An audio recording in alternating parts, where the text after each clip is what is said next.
মাই dear student, মই অনবৃতা কাছামলৈ তোমালোকৰ স্বাগতম জনাইছোঁ। আজি তোমালোকৰ মাজলৈ মই সাহিত্য পাঠৰ ক্লাছ 4ৰ লাষ্ট কবিতা পাঠ 21 মংগলতীৰ মংগল নামৰ কবিতাটি আলোচনা কৰি লিখি দিছোঁ প্ৰশ্নবোৰ। কবিতাটি লিখিছে মিত্ৰদেৱ মহন্ত ডাঙৰীয়াই। চ' আমি আৰম্ভ কৰোঁ। অতি চমুকৈ উত্তৰ দিয়া, ভাত পানী নহ'লেও বুঢ়াক কি লাগে বাৰু? আমি কি জানো যে বুঢ়াই কি পায়? বোলে বুঢ়াই জুই পোহাই কি খুব ভাল পায়। কৈছে কি যে ভাত পানী নহ'লেও বুঢ়াক জুইকুৰা লাগে।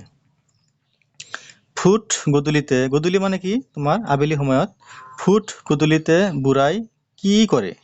ফুট গধূলিতে বুঢ়াই খৰি সংগ্ৰহ কৰি জুই জ্বলায়।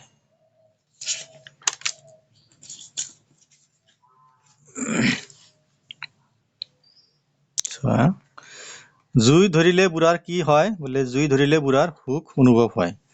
আটাইয়ে জুই পোহাৰ সময়ত বুঢ়াই কি কৰি থাকে? আটাইয়ে জুই পোহাৰ সময়ত বুঢ়াই ঘৰৰ চুকত ঠেৰেঙা লাগি শুই থাকে। এদিন বুঢ়াই কাৰ ওচৰলৈ গ'ল? আমি কি জানো? বোলে এদিন বুঢ়াই কি কাৰ ওচৰলৈ গৈছিল? বোলে মংগলতীৰ ওচৰলৈ গৈছিল। কিবা কি এদিন বুঢ়াই মংগলতীৰ ওচৰলৈ গ'ল। মাটিত কৰি মাৰি মংগলতীয়ে বুঢ়াক কি বুলি ক'লে? লিখিবা কি মাটিত কৰি মাৰি মংগলতীয়ে বুঢ়াক ক'লে, ককা সদায় এনেকৈ বেছিকৈ খৰি যোগাৰ কৰি জুই জ্বলাবা।